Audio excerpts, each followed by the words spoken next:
Prince William had prepared himself for royal scandals, constitutional crises, and even the burden of wearing the crown. He had never prepared himself to hear his mother speak from beyond the grave. Inside a restricted Privy Council file was a final declaration carrying Diana's private wishes, her fears for her sons, and a warning that had remained hidden for decades. When William reached the final paragraph, witnesses saw the future king lower the document and lose the strength to speak. Before we go deeper into what this really means for the royal family, make sure to subscribe so you don't miss a single update. William sat alone in a study at Windsor, his hands beside a cream envelope carried in by a clerk. The man offered no explanation. He placed it on the desk, stepped back, and closed the door. Only then did the prince notice the seal of the Privy Council, the body of advisors who support the sovereign on matters of state and duty. This was not a family letter. It had been protected because its contents could affect royals, Diana's sons, and the balance of power around the crown. William broke the seal and read with the discipline expected of an heir. That control did not last. A documented account prepared by the clerk recorded how his expression tightened when Diana named him as the son who would one day carry responsibility for Harry and for the truth of her life. Her final wish gave him guardianship over her personal correspondence, memorial projects, symbolic possessions, and legacy once he became constitutionally ready to protect them. The passage struck harder. Diana warned that her name, belongings, and even the causes she loved could one day be used to strengthen another person's royal standing. That mattered because control of her story meant influence over public memory. And influence over public memory could become influence over the monarchy. William read the sentence again, then pressed his thumb against the page as though trying to stop the past from moving beneath him. Diana's handwritten addition destroyed what remained of his composure. She asked him not to seek revenge. She asked him to protect intention. No king, queen, court, or household was ever to rewrite what she had chosen for her children.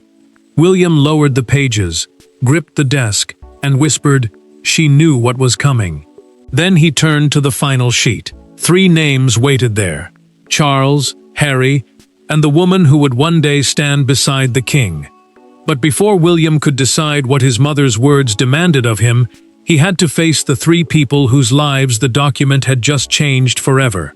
The document did not merely reopen Diana's story. It placed 4 living people inside a promise none of them had agreed to carry. William was named as protector. Harry appeared as the brother who must never be abandoned. Charles was remembered as both a source of pain and a man Diana refused to condemn. And Camilla was never accused by name. Yet the warning surrounding any future royal wife was impossible to misunderstand. William rose slowly and walked toward the window, still holding the memorandum. He remembered telling his mother as a child that he would look after her when he was older. Now that innocent promise had returned as a burden. The memorandum, a formal written record preserved for legal or official use, did not simply hand him control of letters, jewelry, and memorial projects. It forced the prince to decide whether he had protected Diana's truth, her younger son, and the emotional inheritance she had entrusted to him. Harry's name carried the deepest warning. Diana feared that palace pressure could leave him isolated, angry, and open to anyone willing to turn his pain into loyalty. That fear mattered, because the brothers were no longer standing together against the institution. They were separated by years of accusation, silence, and public hurt. William had been asked to protect someone who now questioned his motives, while the Duke had been told that his place in their mother's legacy depended partly on the brother he no longer trusted. Charles received a confidential summary inside his private sitting room. He read the passage concerning himself twice, removed his spectacles, and placed them beside the page without speaking. A documented account prepared by his private secretary later recorded that the king showed grief rather than anger. Diana acknowledged the destruction of their marriage, but she refused to command their sons to hate him. Instead, She pleaded that William and Harry never inherit the bitterness that had consumed their parents. Camilla learned the details through a protected palace briefing. The restrictions covered Diana's correspondence, jewelry, charitable identity, and personal story, preventing any royal consort from using them to build authority or public acceptance. The Queen asked one careful question. Had William read the complete file? When the aide answered yes, she dismissed him. Camilla remained seated alone, understanding that a warning written decades earlier now seemed to point directly toward her. Harry received the news through an encrypted call from a royal legal advisor. He was told that Diana had instructed William never to erase him from the family's emotional inheritance, whatever future conflict might arise. The Duke said nothing for several seconds, then asked why the message had been hidden until their relationship was almost beyond repair. William looked down at the final page and understood the cruelty of his mother's request. She had commanded him to protect Harry, yet the two brothers had never been further apart. The memorandum had survived in silence for decades, but its release was not accidental. One recent decision inside Windsor had activated the safeguard Diana left behind. Every sealed royal file has a reason for remaining closed, and a reason it must eventually be opened. Diana's memorandum carried a dormant protection clause that could only be activated if someone attempted to transfer control of her private legacy into the reigning monarch's household. For years, that clause remained untouched. Then, during one closed meeting at Windsor, a request was placed on the table that caused an archivist to stop the proceedings and reopen the past. Camilla entered that meeting expecting an administrative decision. She left it, knowing that a buried warning had been triggered. Diana's private papers, memorial permissions, selected jewels, and charitable symbols had long been divided among trustees, family custodians, and protected royal archives. A trustee is simply a person legally required to safeguard property for someone else, while a royal archive preserves sensitive records under controlled access. The arrangement was deliberately complex, because no single household, court, or future consort was ever meant to control the entire story. The Queen made her request in calm, measured language. She proposed moving Diana's correspondence, memorial licensing rights, and several symbolic possessions under the Queen's household for what she called centralized historical management. That household was the official staff and office supporting her royal duties. On paper, the plan sounded efficient. In practice, it would have given Camilla's office influence over exhibitions, approved extracts, official narratives, and access to material the public had never seen. The archivist stopped writing. He removed his hand from the folder and asked whether Diana's designated adult beneficiary had approved the transfer. William answered before anyone else could speak. No. The prince rejected the proposal immediately, while Charles leaned forward and asked whether the matter could be settled privately, without reviving old legal arrangements. The king understood why it mattered. A formal challenge would not stay inside one room. It could expose years of hidden protections and force the family to confront Diana's distrust in public. The archivist opened a restricted register and revealed the safeguard. Any attempt to centralize the collection automatically activated a sealed privy memorandum lodged under Diana's instructions. The Privy Council was the formal body of senior advisors, whose records could preserve decisions beyond the wishes of a single royal household.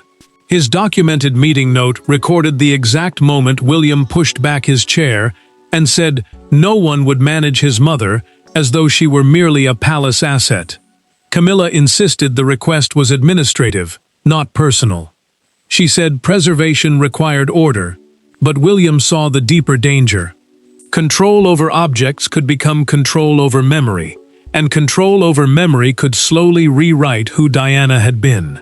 Charles ended the meeting before anger turned into accusation. He summoned William and Camilla to his private chamber, determined to contain the damage. But the archivist had already reported the activation, beginning the process that would place the hidden document in the prince's hands. By the time the three entered the king's private chamber, the dispute was no longer about preservation. It was about who had the moral right to speak for Diana. No advisors stood between them. No private secretary softened their words. Charles sat at one end of the room. Camilla remained beside the cold fireplace, and William entered carrying the document that had reduced decades of palace silence to a few devastating pages. The future king did not raise his voice at first. He simply placed Diana's final wish on the table and asked one question: who believed they had the right to override a dead mother? William closed the chamber door himself. He refused the chair offered by his father and remained standing, one hand pressed over the memorandum. Charles tried to contain the moment before it became something irreversible. The king called the dispute an administrative misunderstanding and argued that royal archives needed unified control, responsible preservation, and protection from commercial misuse. A royal archive is the controlled collection where sensitive records and historic possessions are preserved for the institution. Yet that explanation only sharpened the prince's anger. Preservation does not require ownership, William said. He reminded them that Diana had predicted this exact danger, her identity being absorbed into the same institution that had once failed to protect her. That mattered because whoever controlled her letters and possessions could shape how future generations understood her. It also mattered because public memory had become a source of royal legitimacy, and Diana's name still carried more emotional power than any palace statement. Camilla stepped forward and insisted she had never tried to possess Diana's story. The queen consort said her proposal was designed to stop unauthorized access, private sales, and commercial exploitation. William answered by unfolding the transfer request. He pointed to a clause granting her household final approval over future exhibitions and published extracts. The wording was clear. Her office would not merely protect the material. It would decide how Diana was presented. Charles stiffened as his son read the warning aloud. Diana had written that a future consort might use her memory to strengthen public acceptance and secure a place within the monarchy. The king looked toward Camilla, but she did not look back. Then the restraint broke. "Must I spend the rest of my life being judged by a woman who is not here to hear my defense?" Camilla asked. Her voice carried years of humiliation, comparison, and fear. William did not soften. He told her this was not punishment, rivalry, or revenge. It was consent. His mother had left instructions, and none of them had the right to erase those wishes because they had become inconvenient. Charles removed his signet ring and placed it beside the file. A signet ring is a personal royal seal symbolizing authority and identity. He ordered them both to stop speaking, then read the memorandum in silence. At last, the monarch conceded that the transfer could not proceed. But he refused to surrender the larger decision until the Privy Council determined who held final authority. The confrontation ended without reconciliation, leaving the family's fate in the hands of an institution whose power had been quietly written into Diana's final safeguard. Kings may command households, appoint advisors, and shape the machinery of monarchy. But even a sovereign can be restrained by a promise lawfully preserved before his reign began. Buried inside Diana's memorandum was a clause designed to survive changing titles, marriages, and loyalties. It did not give control to Charles. It did not place the matter in Camilla's hands. It named William, once he reached full constitutional maturity, as the final protector of her private legacy.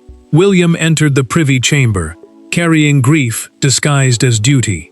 A senior clerk waited beside a locked case, then placed a second page before him. The Privy Safeguard was a protected legal mechanism preserving instructions against later interference.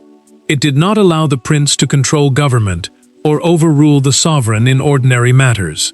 It granted him final consent only over Diana's defined legacy, her private trusts, personal property, memorial permissions, correspondence, and the interests of the sons she left behind. The clerk watched William read the designation in silence. Diana had named him adult guardian of her legacy, while Harry was recognized as an equal emotional beneficiary, but not its sole administrator. That difference carried enormous weight. The future king would hold responsibility for decisions, yet his brother could never be excluded from their mother's inheritance of memory, meaning, and family identity. William looked up and asked the question everyone feared. Could Charles cancel it? The clerk answered through a formally recorded conversation, later entered into the protected file. The king could challenge the scope of the arrangement before the proper authority, but he could not quietly erase a valid instruction simply because it restricted royal preference.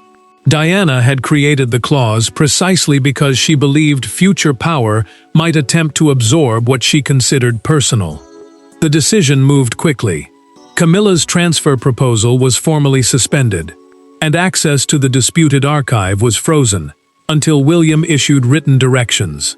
The Queen Consort could no longer approve exhibitions, published extracts, or movement of the possessions. Charles received the ruling in a private briefing and felt the balance shift beneath him. His authority remained intact, but in this matter, the consent Diana demanded carried greater force than his wishes. William showed no triumph. He told the clerk that every legal victory inside the file felt like proof that his mother had expected conflict after her death. That truth wounded him more than the responsibility itself. She had trusted him, but she had also predicted that trust would become a burden. The prince made his first decision immediately. The papers would not be moved. No private letters would be published. No possession linked to Diana would be used to strengthen another royal figure's public position. Then William issued one final order. Harry was to receive the complete memorandum, without cuts or summaries, despite warnings that its contents could deepen the brothers' wounds. William had secured his mother's legacy from institutional control, but by sending the document to Harry, he opened a far more dangerous emotional battle. The ruling moved through the palace faster than any public announcement. Doors closed. Meetings disappeared from calendars. Access permissions were revoked before breakfast. Yet the greatest damage was not administrative. Charles felt his authority questioned by the past. Camilla felt condemned by a woman she could never answer. And Harry received proof that Diana had feared the very separation now defining her sons. The document had protected her legacy and exposed the family's deepest failure. Camilla entered her dressing room carrying the weight of that verdict. She removed the brooch prepared for her engagement and told her attendant to find something with no historical association. The Queen's household, the official staff supporting her royal duties, had lost access to Diana's disputed papers, possessions, and memorial permissions. The Windsor transfer was cancelled, while planned heritage presentations were placed under review. Every object now felt dangerous. Every public gesture could be treated as proof that she had tried to claim another woman's memory. William insisted the decision was about boundaries, not humiliation. Still, Camilla felt the difference disappearing. The prince had frozen the archive to protect his mother's wishes, but the ruling also left the queen consort exposed to public suspicion if the dispute ever escaped palace walls. That mattered because her acceptance had taken years to build, and one connection to Diana's private legacy could reopen every old wound. Charles received the consequences in a controlled briefing. Palace officials were ordered not to describe the ruling as his defeat or Camilla's punishment. The king understood why such language was forbidden. It would turn a family disagreement into a struggle between the crown and Diana's memory. He cancelled dinner, dismissed his staff, and walked alone through the corridor outside the chamber where the confrontation had taken place. Harry opened the complete memorandum far from Windsor. Diana's instructions struck him with unexpected force. She had feared isolation, resentment, and exploitation would one day surround her younger son, and she had asked William to keep him from being erased. The Duke should have felt protected. Instead, he felt judged.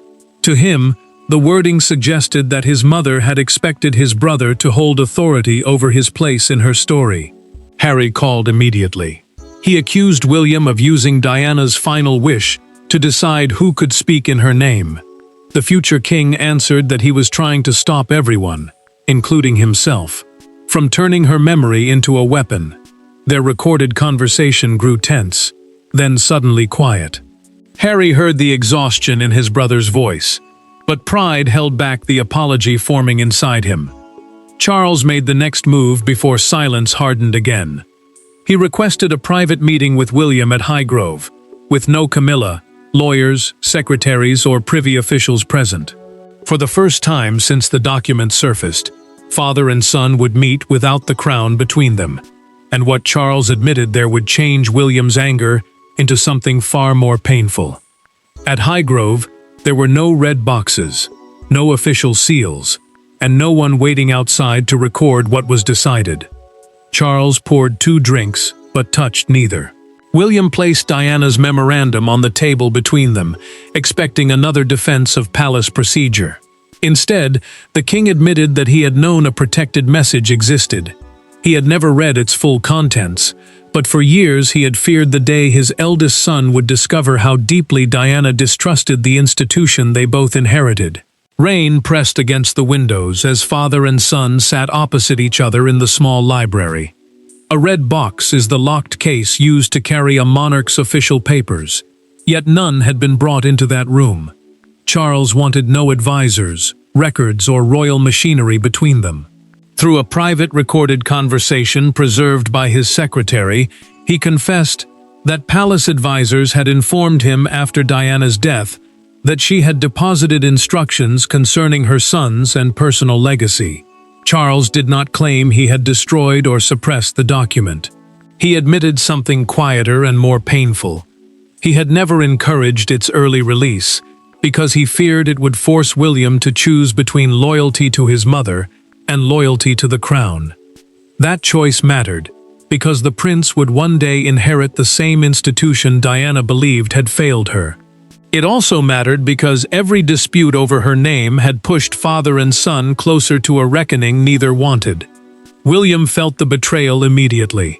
He asked why he had been allowed to believe no final message existed, while arguments over Diana's memory, possessions, and public meaning repeatedly entered royal life. The future king's voice remained controlled, but the hurt beneath it was unmistakable. Charles lowered his eyes. He said his shame did not come from believing Diana hated him. It came from discovering that, despite their broken marriage, she still trusted him enough to ask that their sons not inherit their war. The king pushed the memorandum back across the table and told William the responsibility belonged to him, not because he was the heir, but because Diana had chosen him as her son. William's anger began to soften. Charles accepted that Camilla's proposal had crossed a boundary, though he insisted the queen consort had acted from insecurity and fear rather than a deliberate wish to erase Diana. Father and son agreed that protecting the princess's memory could not become another weapon for punishing the living. William then made his decision. He would create an independent trust to oversee Diana's private archive, give Harry equal family recognition, and place strict limits on palace interference. Charles promised to support it publicly and privately, even if that meant admitting the crown had accepted a restriction created by his former wife. William reached for his phone and called Harry again, not as future king or guardian, but as the brother Diana had asked him never to abandon. Their agreement could heal the family only if it survived the judgment of a public about to learn that Diana's final wish had overruled the palace itself. By sunrise, the secret belonged to the world. The palace confirmed that a protected declaration from Diana had been released, and that William would establish an independent trust over her private legacy. It was not the legal wording that seized the public imagination. It was the image of a mother, gone for decades, still trying to protect 2 sons from division. Across Britain, the story was received not as an archival dispute, but as Diana's final intervention. Buckingham Palace issued a carefully worded statement, confirming William's authority over the defined archive and Charles's support for an independent trust. An independent trust is a legally protected body managed outside one royal household, preventing any single court from controlling the material. The statement never mentioned Camilla's transfer proposal, yet the sudden cancellation of that plan made the hidden conflict obvious. Commentators understood that Diana's instructions had done what few private messages ever could. They had altered a decision made during the king's reign. A national newspaper captured the moment with brutal simplicity. Its front page showed an empty handwritten envelope beneath the headline, "Diana's Last Wish, Protect My Sons, Protect My Story." A morning broadcaster called the revelation the first direct intervention of her private wishes into the monarchy Charles now led. That framing mattered because it transformed a family archive dispute into a question of trust, motherhood, and whether royal power should ever outrank personal consent. Crowds gathered beside the memorial gates at Kensington Palace. White roses appeared among handwritten messages addressed to William and Harry. One elderly woman placed two flowers together and told a reporter that Diana had not chosen one son over the other. She had chosen one to stop both from being lost. Her words spread quickly because they gave the public something palace language could not: an emotional truth.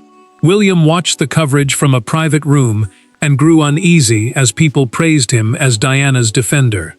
The prince feared that admiration could turn his mother into another political symbol, exactly what the memorandum was designed to prevent. Harry answered with a restrained written statement, acknowledging that Diana's wish belonged equally to both brothers, and confirming his place in the new trust.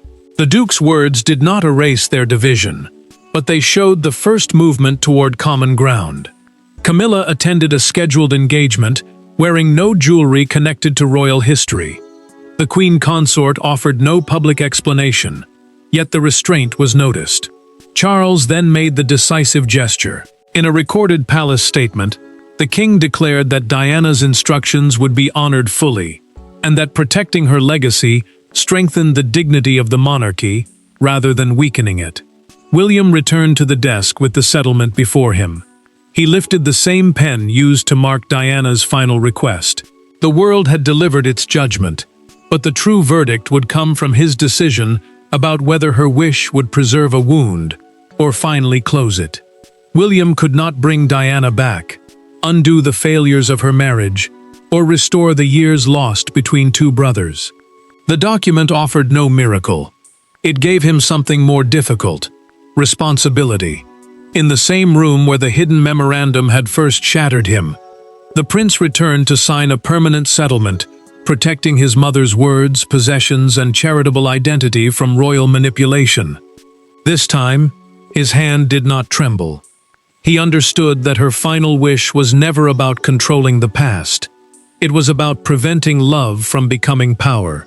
William sat at the same Windsor desk where he had first read the pages that broke his composure. Before him rested the Diana Legacy Trust, an independent legal body created to protect her private correspondence, memorial permissions, personal possessions, and charitable identity from the exclusive control of any royal household. The arrangement mattered because it separated family memory from palace ambition. It also ensured that no future monarch, consort, or court could quietly reshape Diana's story for public advantage. Harry's name appeared beside his brother's as an equal family beneficiary and permanent participant. The Duke would not control the archive alone, but he could never be erased from it. That protection prevented William's guardianship from becoming ownership, and fulfilled the central promise their mother had preserved. One son could carry responsibility without silencing the other. Charles entered quietly and added his signature of royal acknowledgement. Through a documented private account, the king accepted that the monarchy became stronger when it respected boundaries, instead of claiming every part of its history. His signature did not undo the pain between him and Diana, but it proved that the crown could honor her wishes without treating them as a threat. Camilla withdrew the original transfer request and apologized to William in a private conversation with no aides present. The queen consort admitted that she had failed to understand how her proposal would look through the language of Diana's warning. The prince offered no instant warmth, but he accepted her apology. He made one thing clear: the trust was protection, not revenge. Harry called soon afterward. He told William that their mother had never asked one brother to rule the other. She had asked him to keep the door open when anger made separation easier. The future king answered that the door would remain open, but both men had to stop using Diana's pain as permission to create new pain. William placed the memorandum back inside its protective envelope. He was not hiding it again. Its purpose had been fulfilled. Diana's final wish did not destroy Charles's reign, remove Camilla, or return the family to an idealized past. It forced each person to accept a limit, a responsibility, and a truth. William left the room no longer shattered. He carried the burden with quiet control, refusing to let his mother's memory become a weapon. The monarchy emerged, changed but intact, more accountable, more human, and finally willing to honor Diana not as a rival to the crown, but as a mother whose voice still mattered. Her final wish had crossed decades of silence, to remind her sons that the greatest inheritance she gave them was the duty to protect one another. Thanks for watching. Please don't forget to like and subscribe, and we will see you in next one.